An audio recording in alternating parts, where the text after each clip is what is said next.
Olá, se você busca informações sobre internet, tecnologia, comunicação e artes, você está no canal certo. Estes são os assuntos do programa Conteúdo, que começa agora.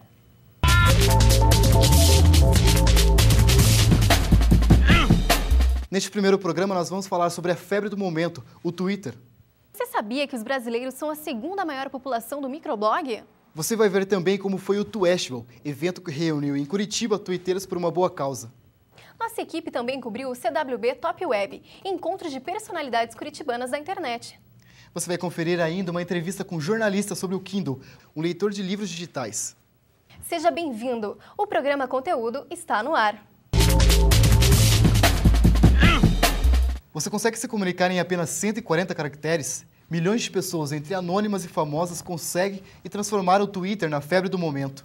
E os brasileiros são a segunda maior população do microblog, perdendo apenas para os criadores da ferramenta, os Estados Unidos. Neste nosso primeiro programa, você vai conhecer um pouco mais deste meio de comunicação que a cada dia atrai mais internautas. O Twitter é a rede social do momento. Muito embora algumas pessoas já não considerem mais uma rede social e sim uma rede de informação. Aqui vai algumas dicas de como você pode usar o Twitter. Primeira dica é que você sempre tem que ter algo para falar no Twitter.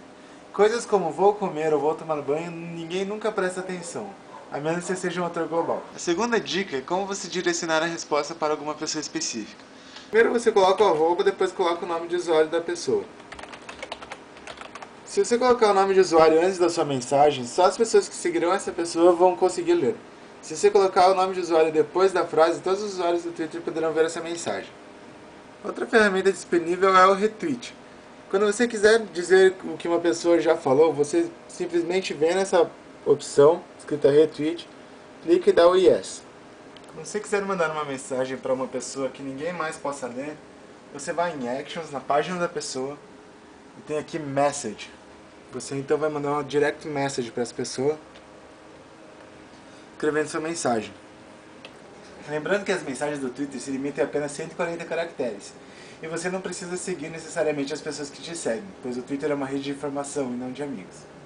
E o programa Conteúdo também está no Twitter. Se você quiser acompanhar o nosso trabalho, sugerir pautas ou nos enviar uma crítica e até mesmo um elogio, fique à vontade. E siga-nos. O nosso endereço é twitter.com/conteudotv.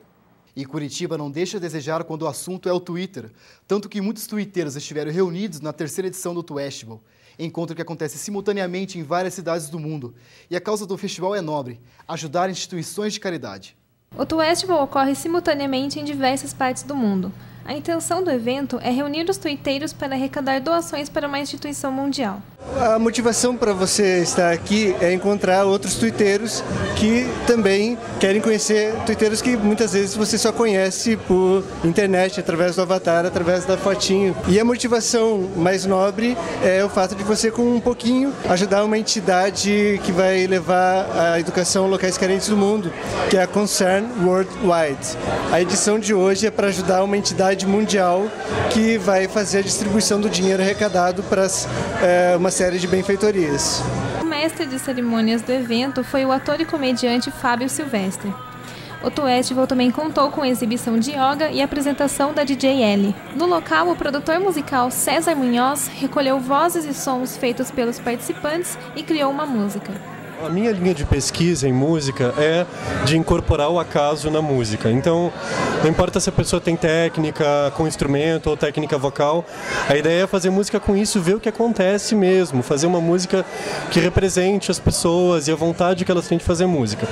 E aqui no Twitter, no Twestival, a ideia é reproduzir a ideia do Twitter como um liquidificador de ideias na criação de uma música. Então, eu estou gravando todo mundo falando, cantando, xingando o ex-namorado. As participações estão bem interessantes e eu vou juntar tudo isso, botar no liquidificador, fazer uma música e todo mundo que contribuiu vai ser coautor dessa música e vai ter uma cópia dessa música em MP3. Twitter lá, viu? Twitter lá, viu? Twitter lá, viu? Twitter lá, viu? Twitter lá, viu?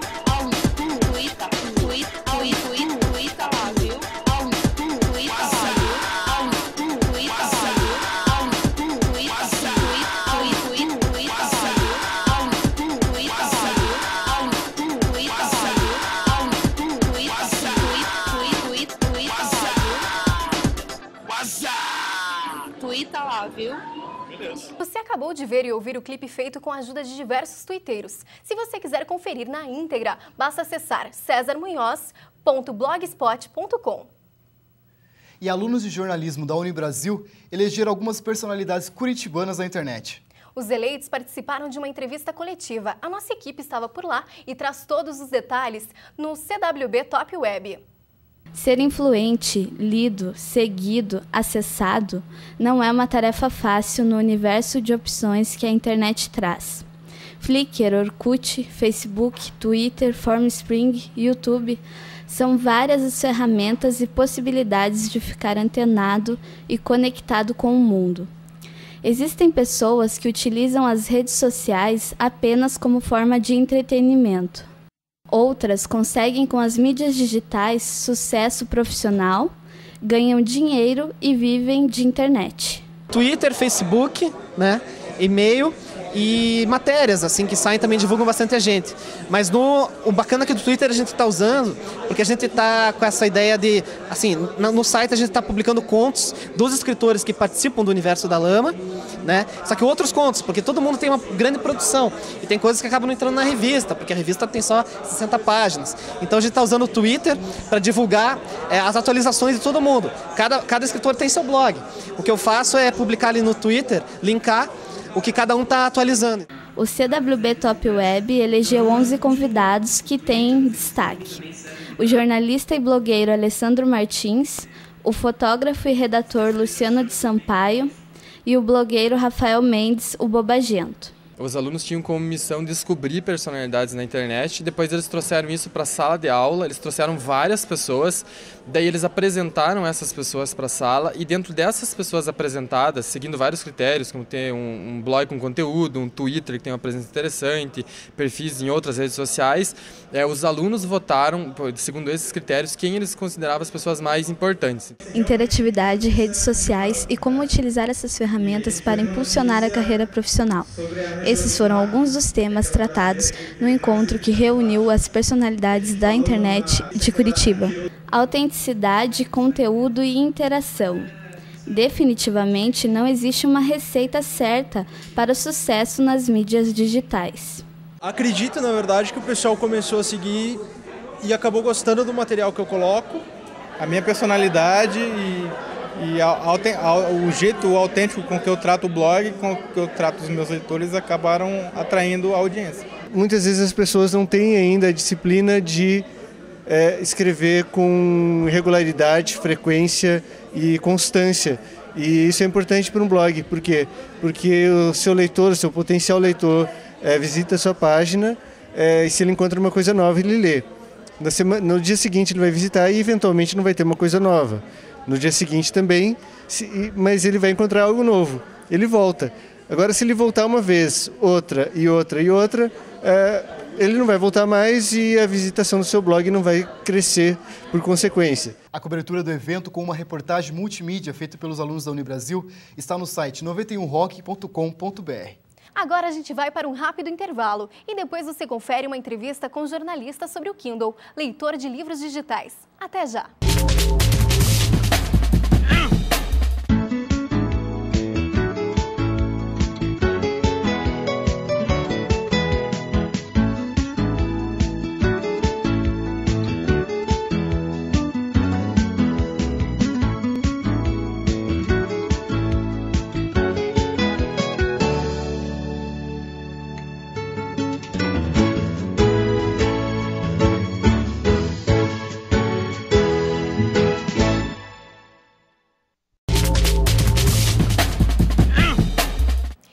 De volta.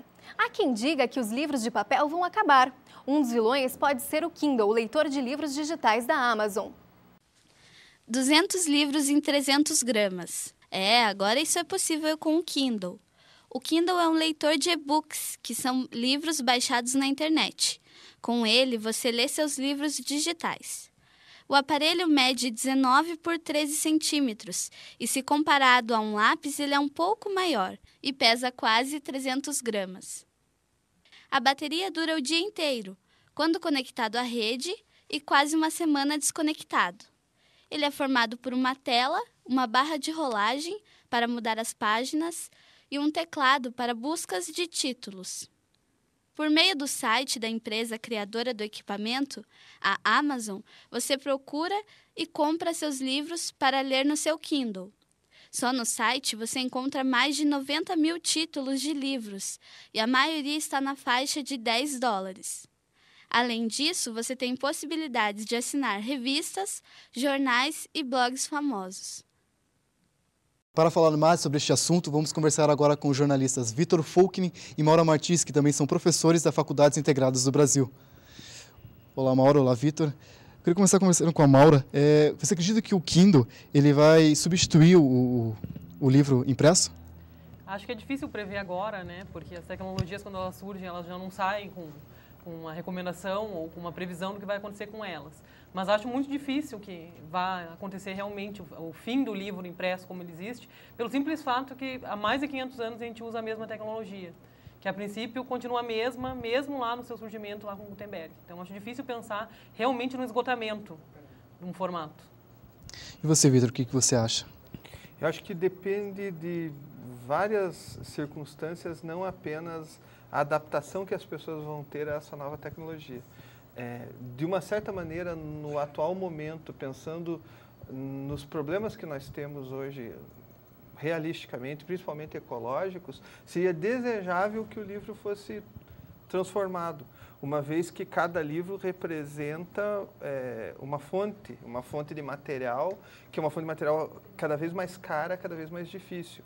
O formato tradicional do livro tende a ficar cada vez mais caro e mais difícil por causa das restrições ambientais. Além disso, o armazenamento também implica em problemas que parecem pequenos, mas na verdade não são.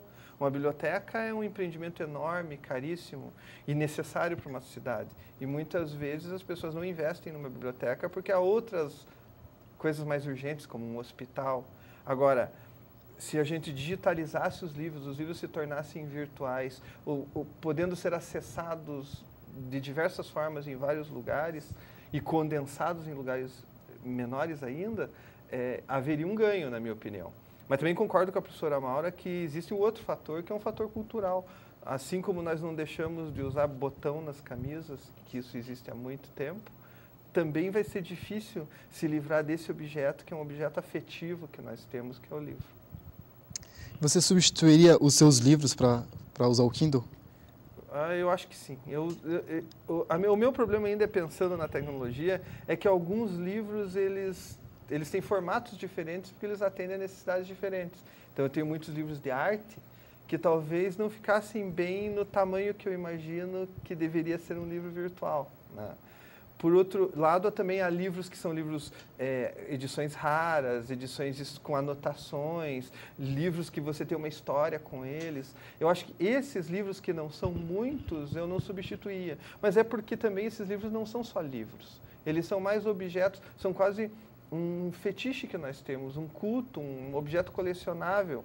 É como uma estatueta, é como um objeto religioso que as pessoas têm. Elas têm porque elas têm afeição pelo objeto e não pelo conteúdo do objeto necessariamente, né? Eu até contei ontem, conversando com a professora Maura, que uma ex-aluna minha, que era Miss e viajou para a China, na época eu colecionava Shakespeare, ela trouxe um Hamlet em chinês para mim, que é uma edição barata, não tem nada de especial, mas é uma história, né? Tipo, você não quer se livrar daquele objeto porque ele conta alguma coisa para você. Mas eu acho que os livros que começarem a ser produzidos nesse formato novo também vão inspirar histórias, vão inspirar afeições. Nós vamos acabar nos adequando a formas de amar esses objetos, por mais friamente tecnológicos que eles sejam. Você, Maura, você trocaria os seus livros pelo formato do Kindle? Trocar dificilmente, né? Acho que, como o professor Vitor colocou, talvez eu me adaptaria, né, para o novo formato. Acho que a gente tem uma relação com o suporte, não só pelo conteúdo que ele carrega. Então, acho difícil culturalmente a gente se livrar dessa relação que historicamente se construiu, como eu falei, há mais de 500 anos se constrói essa relação. Então, dificilmente abriria a mão da materialidade para usar apenas o Kindle. Talvez não substituiria, não abriria a mão, mas sim usaria talvez com outras funções. E conforme a entrevista do Paulo Coelho publicada, você acha que o Kindle vai ser mesmo o último livro que todos irão comprar? Difícil prever também, né? Não concordo, mas Acho difícil que realmente seja o último livro, acho que vai levar ainda muito tempo. É difícil a gente prever se as pessoas vão realmente se adaptar, mas ainda vai levar muito tempo para essa adaptação. Né? Então, eu li essa entrevista do Paulo Coelho na época, me parece que o tom da fala dele meio que acompanha o tom inteiro da reportagem, que é um tom absolutamente entusiasmado com a nova tecnologia e meio que fazendo aquela promessa de que quem não se adaptar à nova tecnologia vai ficar mais ultrapassado que os monges medievais, enfim. Né? Que eu acho que tem muito mais a ver com o discurso que o jornalismo carrega em torno das tecnologias do que a função da tecnologia em si. Então, acho difícil prever, a princípio não concordo que vai ser realmente o último livro. E toda inovação, todo projeto, toda tecnologia que aparece, ela tem suas vantagens e suas desvantagens. Qual que você acredita que seria a do Kindle? Acho que as vantagens e as desvantagens já foram até listadas pelo professor Vitor, quando ele falou, né? Tem a questão do acervo, talvez, né? Da quantidade de memória, de uma preservação do meio ambiente também que vai acabar acontecendo, em alguma medida talvez seja uma das contribuições principais, eu pensaria, do Kindle.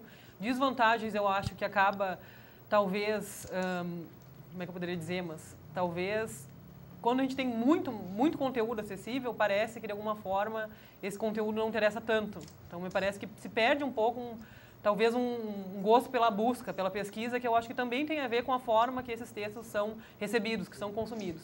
Então, me parece que, em alguma medida, o fato dos livros ficarem cada vez mais acessíveis também se perde um pouco em termos de consumo. Porque a matéria da época até, inclusive, diz assim, imagine ter os seus 500 livros acessíveis a um único toque. Mas não me parece que é por isso que as pessoas não leem livros. Né? Não é questão de falta de acesso físico, instantâneo, momentâneo. Né? Então, de alguma forma, me parece que acaba meio que banalizando talvez o conteúdo dos livros, por ter muitos livros acessíveis. Não é isso que realmente soluciona o problema da falta do acesso aos livros. E você acha que surgiria mais projetos ou mais incentivo do país para a utilização do Kindle? Incentivo do governo? Isto. Difícil também prever, né? Talvez pelo fato de os livros se tornarem mais baratos, né? Que vai ficar bem mais barato enviar agora, só para pensar em números, em termos dos Estados Unidos, que estão usando o Kindle, né, que se sabe é mais ou menos 50% menos, né, o livro digital em relação ao livro físico, um livro impresso. Então, talvez pela questão do valor do material, talvez até haja mais incentivo, mas acho difícil imaginar que, sei lá, nas escolas, essa tecnologia vai se popularizar muito em breve, pelo menos. Você acredita que isso vai acontecer aqui no país, Vitor? Eu, sinceramente, não sei. E eu não sei também... eu concordo com a professora Maura quando ela aborda a ideia de que não é essa tecnologia que vai promover leitura. Porque, na verdade, a construção da leitura não ocorre porque as tecnologias são mais ou menos amigáveis. Há uma outra relação. Leitura é um dos aspectos da cultura mais particulares e também mais civilizatórios. O ato de você ler não é apenas um ato de você construir conhecimento, de você aprender coisas. O prazer de ler tem a ver com o próprio suporte. Né? Eu, quando lembro de algumas das memórias mais doces da minha infância e adolescência, tem a ver com dias chuvosos em que era impossível ir para a escola e eu fiquei no sofá lendo a tarde inteira livros da coleção Vagalume, gibi, eu colecionava gibi, e tinha o negócio do cheiro do gibi, o cheiro do livro. Uma vez a minha tia achou no sótão da casa dela uma caixa que tinha gibis dos anos 60. Foi um dos dias mais felizes da minha vida que ela me deu. Eu abri aquele pó, assim, traça, e gibis originais do Tio Patinhas, alguns dos primeiros gibis da Mônica, dos anos 70, que tinham um valor para mim, quando eu era adolescente, enorme.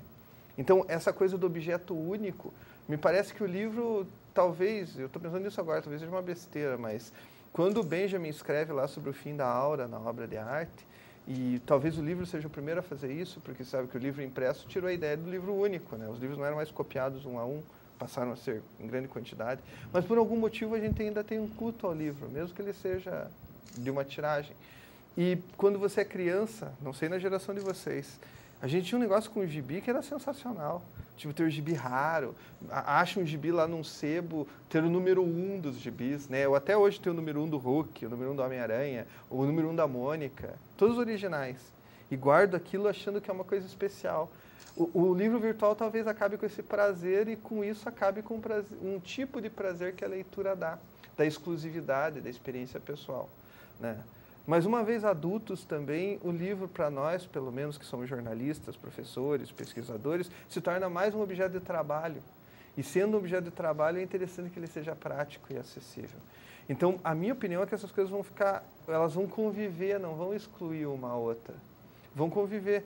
E vão conviver. E talvez, se a gente tiver sorte, o Kindle ajude a valorizar o livro como um objeto especial.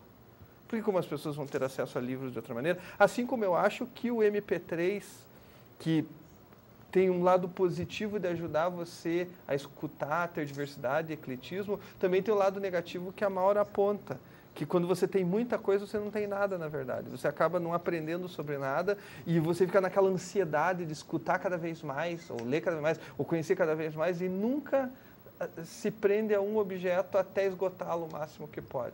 Isso é ruim.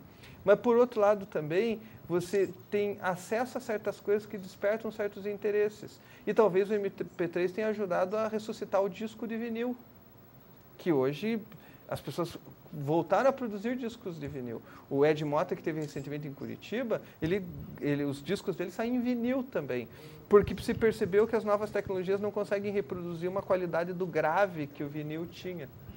E mesmo quando a qualidade é ruim, tem a capa do disco, que é uma de certa altura, os textos que eram escritos nos discos atrás. Então, o MP3 não acabou com o vinil, talvez tenha ajudado a ressuscitá-lo.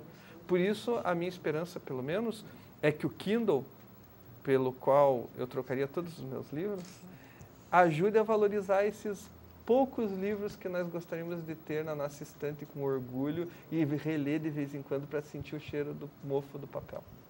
Vitor, você, além de professor e escritor, você vai disponibilizar os seus livros para o formato do Kindle? Eu acho que se eu conseguir produzir o suficiente para que seja interessante para as pessoas, não é nenhuma escolha minha.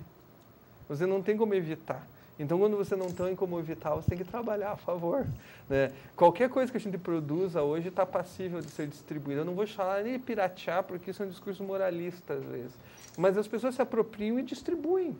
E eu mesmo já pirateio a minha produção, porque eu pego produção própria minha, transformo em apostila e distribuo para os alunos, que podem fazer fotocópia ou podem digitalizar. Aliás, eu já mandei digitalizada para alunos. Então, isso significa que a gente tem que repensar o papel da autoria intelectual num mundo onde as coisas são reproduzidas com tanta facilidade. Eu acho que você ganha com a autoria intelectual quando você é chamado a falar a respeito daquilo que você produz. Aquilo que você produz materialmente cai num abismo difícil de ser controlado, mas a tua presença, o que você pode ensinar para as pessoas, falar, a experiência que pode passar não pode ser trocado, não pode ser pirateado. Então, eu acho que, de certa maneira, essa pirateação, essa piratagem, essa cópia indiscriminada valoriza o intelecto. Muito obrigado, Vitor. Muito obrigado, Maura. Aproveite, siga e dê sua opinião sobre essa nova tecnologia no nosso Twitter, Conteúdo TV.